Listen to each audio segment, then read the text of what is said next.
Capítulo 18. Organización administrativa territorial. Provincias en Roma. 18.1. La romanización, base de la administración. 1 de enero de 2018, la vocación universalista romana. Cicerón, que conoce una Roma en el inicio de su plenitud, expresa con orgullo que la romanidad se diferencia de las polis griegas por su tendencia proclive a abrirse al mundo e incorporar a sus gentes, nuevas gens, a la vida de las civitas, reproduciendo a cientos o miles de kilómetros su civilización y concediendo con largueza su ciudadanía.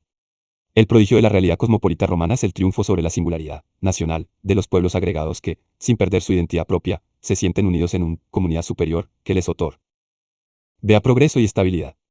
La vocación universalista es consustancial al ser de Roma. Esa empresa colosal exigía de las civitas, convertida en metrópoli, una ciencia y una misión predestinadas, en su convencimiento de pueblo regidor del mundo. De forma tan elocuente como prescriptivo, lo expresa Virgilio en su Eneida al declamar: recuerda, Romano, tú regirás a los pueblos bajo tu mando. Tus artes serán a los soberbios generar hábitos de paz a las naciones, perdonar a los vencidos y domar por la fuerza. Este sentimiento lleva a considerar la conquista militar como medio y no como menor que fin en sí misma. Era preciso primero extender, y si fuese preciso imponer, el poder de Roma por las armas. Ello nos llevaría a hacer historia de sus batallas y sus guerras, de sus victorias y derrotas, pero nada de eso despierta una admiración equiparable al proceso de pacificación, a través de la integración de las tierras conquistadas. Y ello se produce a través del licenciamiento de decenas de miles de legionarios.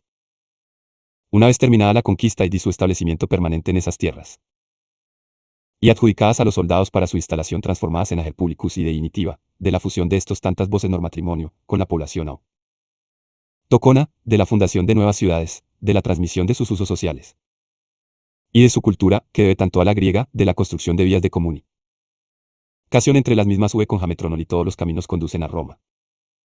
Repetimos hoy sin profundizar en su hondo significado, de las concesiones primero, del estatus de la latinidad, normalmente a todos los habitantes de una demarcación territorial y después de la ciudadanía. En un principio, por virtud de la ius sanguinis. Nacer de ciudadanos romanos, más tarde. En ocasiones, por su concesión a toda una comunidad, y, solo al final, por ius soli de forma generalizada, consistente en nacer en suelo romano. Esta incorporación jurídica de los individuos que viven en territorios romanos exige, de forma simultánea, ordenar y organizar también estos para uno y otro fin. Roma cuenta con el derecho, su gran legado a la historia de la humanidad. Sin ese derecho, que supo crear figuras e instituciones nuevas y adaptarlas más tradicionales de la ius civile, a una realidad extraciudadana, Roma tampoco hubiera llegado a ser la Roma que conocemos. 2 de enero de 2018, la historia provincial y las realidades territoriales y administrativas romanas. Y si la tarea de integración de las personas al orbe romano se decide por el derecho privado, que regula el status civitatis a través de círculos concéntricos, que diferencia en cips, latini y peregrini, la organización política administrativa de ese inconmensurable territorio se realiza a través de una parcela del derecho público, que no dudamos en denominar derecho administrativo romano. Ese derecho, que fue absolutamente necesario para configurar y dar forma jurídica a las provincias, como entes vinculados a la urbs y también para regir la vida y las relaciones jurídicas en municipios y colonias, con leyes propias en las que, básicamente, se reproducen las estructuras ciudadanas, a imagen y semejanza de Roma. Sus disposiciones administrativas adquieren una normativa, cada vez más prolija y precisa, para la integración de las estructuras provinciales y municipales, a través de mandatos imperiales a sus gobernadores, y de leyes municipales, con el fin de agregar tierras y habitantes al modo de ser romano. Por otra parte, la denominada historiografía romana, con abundantes e ilustres historiadores desde el siglo y la C hasta el DC, fijan su mirada y su análisis en Roma ciudad, casi con independencia de lo que Roma abarcase, en cada época. 296. Territoriat, b. Provincias en Roma. Fuera de las civitas. Toda historia romana comenzaba en la fundación ciudadana, un humilde villorrio, en palabras de Ortega y Gasset, allá por la mitad del siglo V y la C, y terminaba con la caída de la capital del imperio, con datación precisa en el 476 d.C. Centrados en las civitas, como si nada fuera de ella existiese, nos cuentan su historia, entre otros, Catón con su obra Orígenes, Salustio con sus historias, Tito Livio con su Asseis Urbe Candida, desde la fundación de la ciudad, Tácito con sus Anales, o Suetonio con su Vida de los 12 Césares, entre otros. Es la Roma centrípeta que se ocupa de sí, todo lo atrae y repercute en sí. El mismo enfoque, básicamente, continúa en las épocas posteriores a la desaparición de Roma como entidad política, por parte de historiadores del mundo antiguo, desde el medievo hasta la edad contemporánea.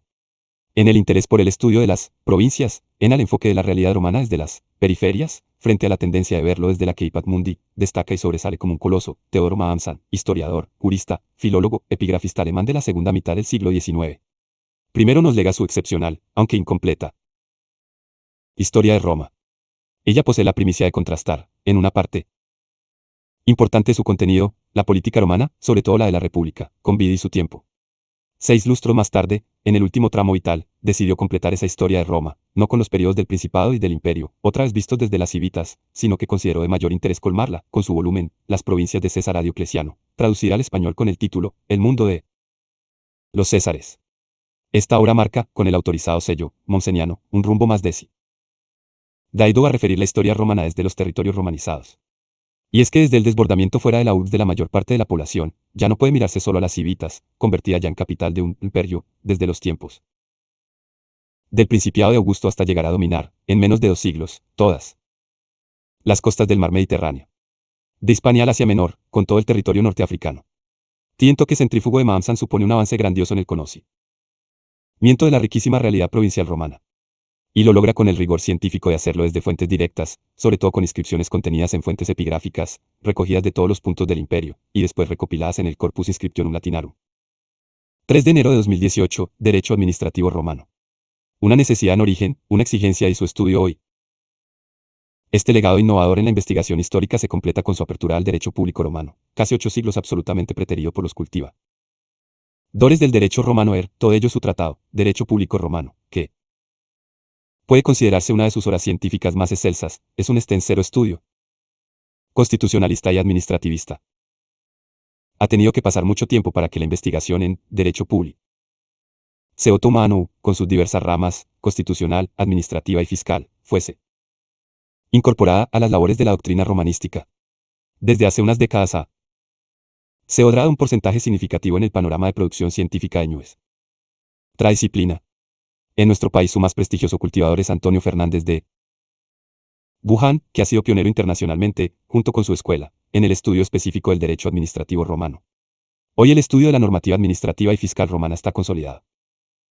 En muchos de los artículos y monografías sobre sus instituciones se intenta y logra, a mi juicio con acierto, destacar su carácter de precedente de la normativa, y en ese instituciones y principios actuales, lo que enriquece no solo nuestros estudios, sino arroja luz a los jurisprudentistas en relación con el análisis de su parcela. Así se ha podido descubrir en Roma, una experiencia administrativa, esta no se ciñe solo a la ordenación territorial y a la distribución de competencias entre órganos unipersonales y colegiados, que ejercen, desde su potestas, diversas competencias para desarrollar sus tareas de gobierno centrales, provinciales o municipales, sino que asimismo ha moldeado un derecho para regular las relaciones y fijar la jerarquía entre los distintos entes públicos rigiendo las relaciones entre los particulares con dichos entes públicos, organizando servicios en interés de los ciudadanos y para el cuidado de las ciudades, regulando la gestión de la res extra. Comercium, antecedente del concepto de bienes demaniales y un largo etcétera, todo ello presidido por el principio de la utilitas pública, la persecución del bien común y la consecución del interés general de las sociedades gobernadas. Esta riquísima normativa publicista es preciso rescatarla disolvido que ha provocado su desconocimiento. Los estudios de derecho romano deben, en las aquisiciones que sean propicias, conseguir transmitirse como valiosos precedentes al derecho administrativo contemporáneo. Desde esta labor, tanta ya realizada pero mucha más todavía por acometer, puede relativizarse ese acerto, repetido por la doctrina especializada, que considera que todo lo creado y desarrollado en derecho administrativo, tiene su origen, en los tiempos inmediatos a la Revolución Francesa y a su desarrollo en el contemporáneo y subsiguiente orden normativo francés. 18.2. La organización territorial hasta fines de la República. La latinidad. En los 2 primeros siglos de su historia, Roma tiene una escasa proyección exterior. Lo que más destaca es, suscribiendo un acuerdo con otras comunidades políticas, situadas todas en la región del Lacio, parte central de la península. Nace así la Liga Latina, a fines del siglo VI AC.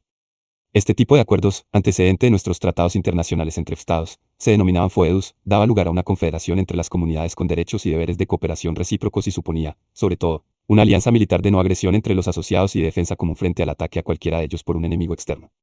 Esa unión no suponía para sus ciudades-estado pérdida de independencia y menos aún de identidad como Piubielu. Debido a ello Roma durante su presencia en la Liga realizó, por cuenta propia, distintas anexiones territoriales fruto de conquistas militares, la Primera Guerra Latina, en la península itálica y también algún otro foedus, con distintas comunidades. Poco a poco se convierte en el confederado preeminente de las ciudades aliadas. En el último tercio del siglo IV se produce una crisis del acuerdo que mantenía Roma con la Liga Latina. Roma se enfrenta y vence militarmente a todas las demás comunidades asociadas y así desaparece la alianza, es la Segunda Guerra Latina. Ello desembocó en un progresivo proceso de anexión de territorios latinos y de conversión voluntaria a la condición de ciudadanos de muchos de los habitantes que eran nacionales de otras comunidades, al considerar que ese romano era más ventajoso que gravoso. Al final la alianza desaparece quedando Roma gobernando la mayor parte central de la península itálica. Las comunidades políticas que mantuvieron su independencia de Roma, adquirie Ron la condición de aliados, como Socii Populi Romani, y a sus habitantes se les concedió el estatus de la latinidad, convirtiéndose en latini vetters, que poseían derechos. En el ámbito del derecho privado, tales como negociar y contraer matrimonio, justas nupcias, con ciudadanos romanos, con lo que su descendencia adquiría ya la ciudad. Danía por nacimiento. Además, en periodos en los que interesó el incremento de la población en las civitas, se les concedió a estos latinos la ciudadanía romana solo por desplazarse y fijar, de forma estable, su residencia en Roma. Este derecho se conoce como aius migrandi. Se le reconoce incluso el derecho a participar en los comicios por tribus, la alta ema de las formas de asamblea comicial, cuando se encuentren en Roma en el día de la reunión. Lo que no tuvieron reconocido es el aius honorum, derecho a ser elegido para un cargo público. Durante los siglos Ilia y la c. Roma bien conquista militarmente y somete a su poder o bien acuerda su anexión pacífica, y el resultado es que todo el territorio peninsular itálico queda bajo su poder. A ellos une la fundación de colonias y la extensión de la ius lati a sus habitantes, si bien con menos derechos que los latinos veteres. Esta condición social de la latinidad, en sus distintas modalidades, en principio se restringió a la península itálica. Era un estatus intermedio entre los ciudadanos y los peregrinos, peregrini, que vivían bajo el dominio romano careciendo de todo derecho en los ámbitos público o privado.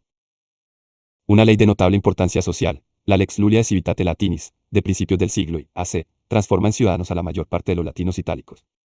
Dos leyes inmediatamente posteriores, la Plautia Papiria y la Calpurnia, dan lugar a una generalización de la ciudadanía romana a todos los habitantes libres de la península salvo los de la erigida como provincia Galia Cisalpina.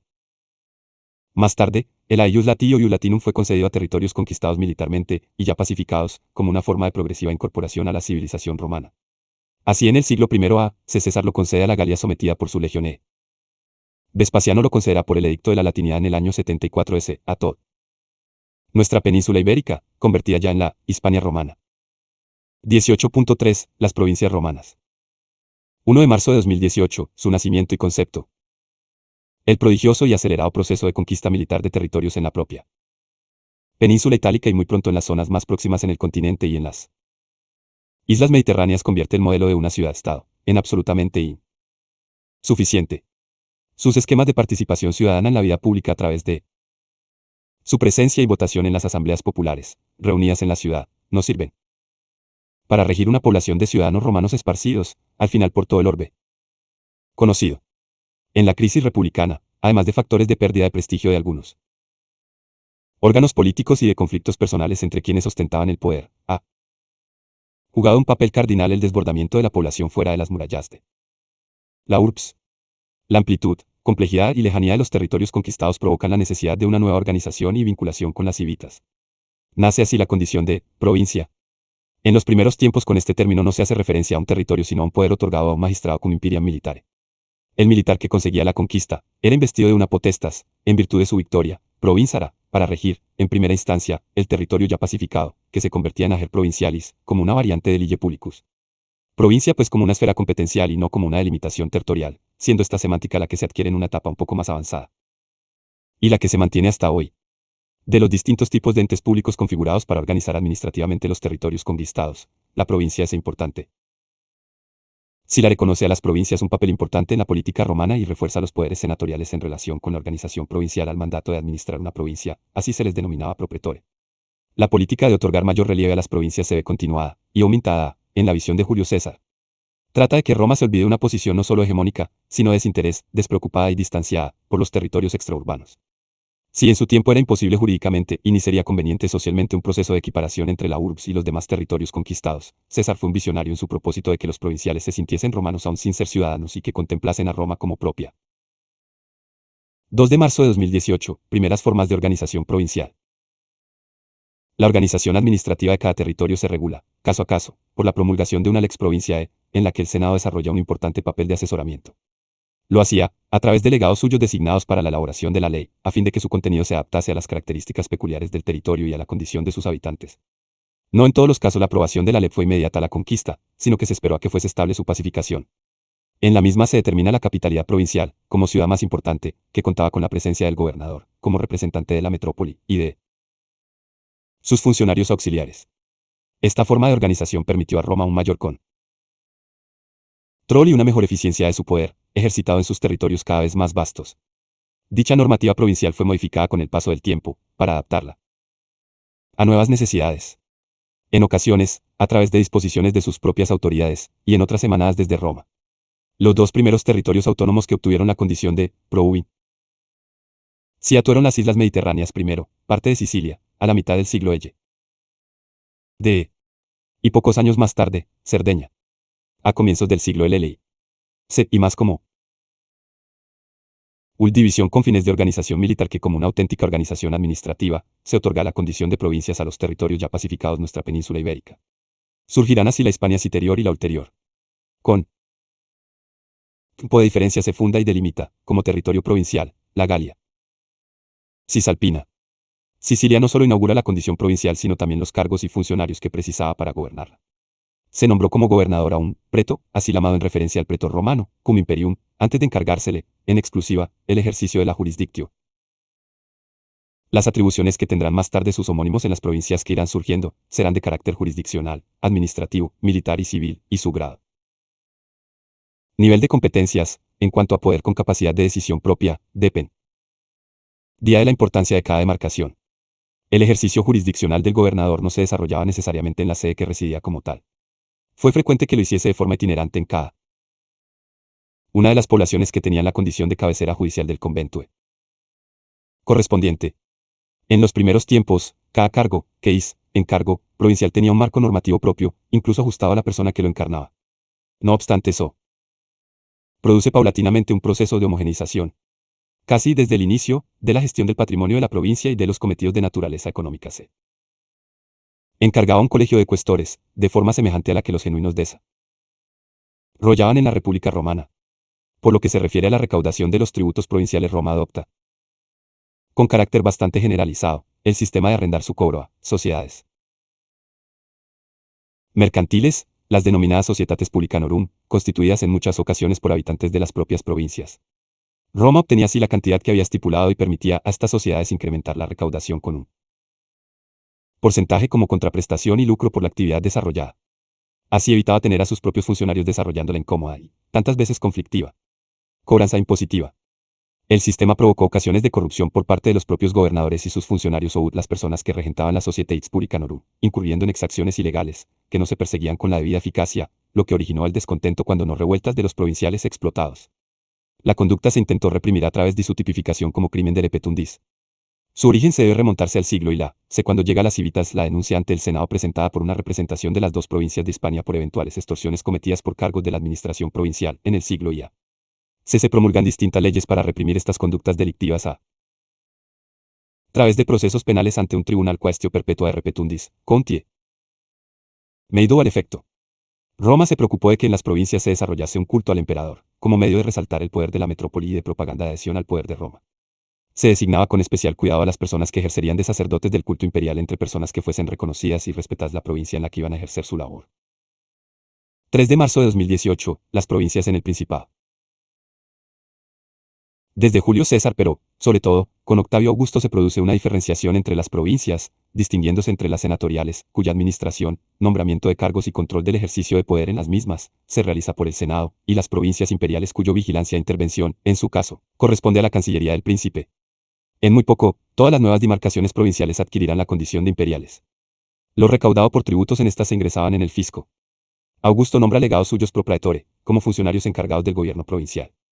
A su vez, las provincias comunidades incorporadas a la metrópoli, se subdividieron en demarcaciones más pequeñas denominadas conventus, que serían como distritos con jurisdicciones diferenciadas.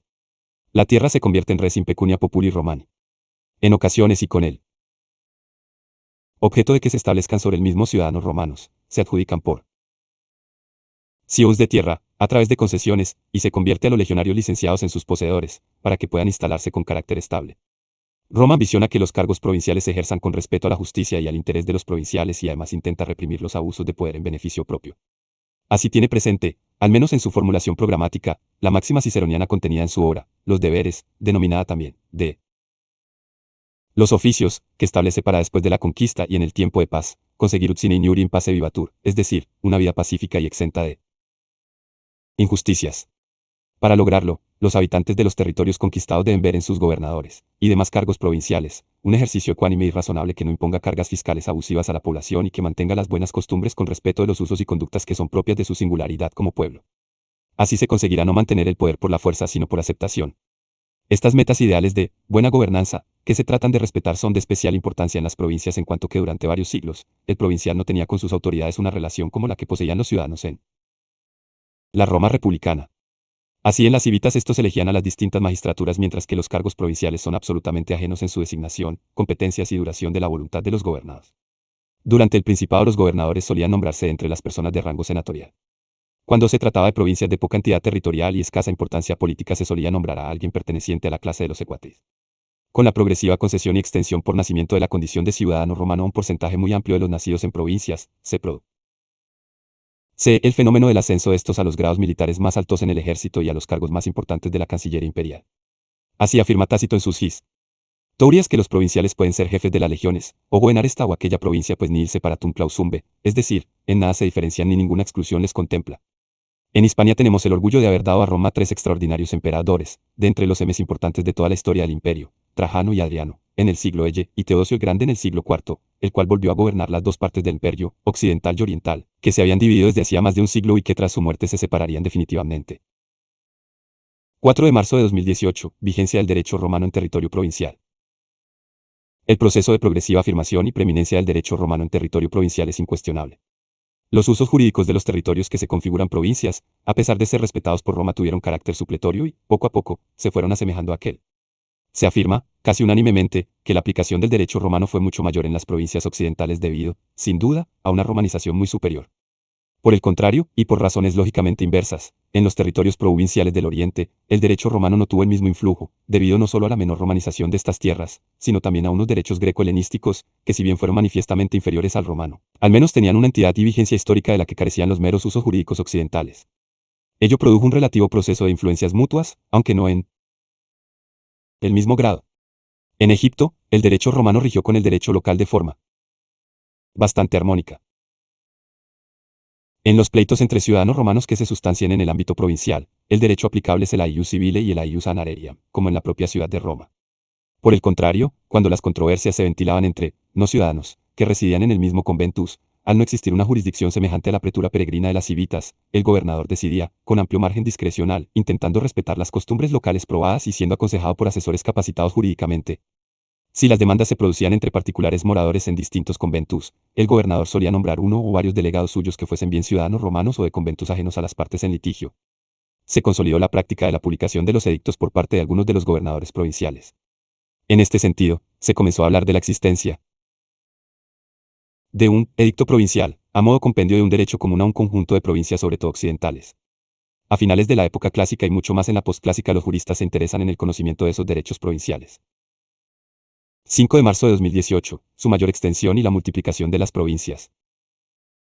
La mayor extensión territorial del Imperio Romano se alcanza en el siglo I con el emperador Trajano. En este tiempo terminan, casi por completo, las guerras fronterizas y los territorios que, bajo el poder político y militar de Roma, todavía mantenían su independencia se integran definitivamente en las demarcaciones provinciales que les corresponden por razón de su ubicación. La realidad provincial presente en tan gigantesca área territorial en cierta manera presenta identidad pero en otras muestra una riquísima heterogeneidad. La primera de las notas es la manifestación externa en las estructuras urbanas de los usos, creencias y formas culturales propias de la civilización romana. En este sentido, la mayor parte de las ciudades, comunicadas entre sí y calzadas romanas, con independencia y su naturaleza jurídica, poseen templos erigidos a los mismos dioses, sin perjuicio de otros levantados en honor de una deidad preexistente y propia del pueblo que lo habita: foros, termas, circos, teatros, anfiteatros, mercados, arcos triunfales y circos. Esta homogeneidad se puede constatar en las excavaciones arqueológicas más en la parte occidental, incluso en la central del continente europeo debido a la pacífica acogida de la romanización por parte de sus habitantes. Por el contrario, en la parte más oriental, tanto en la península helénica como en sus zonas adyacentes por ella influenciadas, así como en la zona asiática, con importantes civilizaciones anteriores a la romana, la adhesión a las formas romanas, culturales, religiosas y sociales, fue menos intensa, por lo que la diversidad era mayor. Todo ello provocaba un precioso, y al tiempo complejo, mosaico que Roma trató de cuidar manteniendo un difícil equilibrio entre la deseable y necesaria unidad no solo política, sino también cultural, propia de la romanización, con el respeto al provincial respecto de su identidad. Así, considero que en muchos espacios y tiempos se logró esta conjunción y además Roma misma se vio enriquecida con otras culturas, que asumió en un momento determinado como propias, por lo que lo romano ya no es solo que proviene de Roma y la península itálica, sino que el ser romano sería ya desde el siglo I.C. un conjunto de valores, costumbres y culturas variopinto que formarían unidad.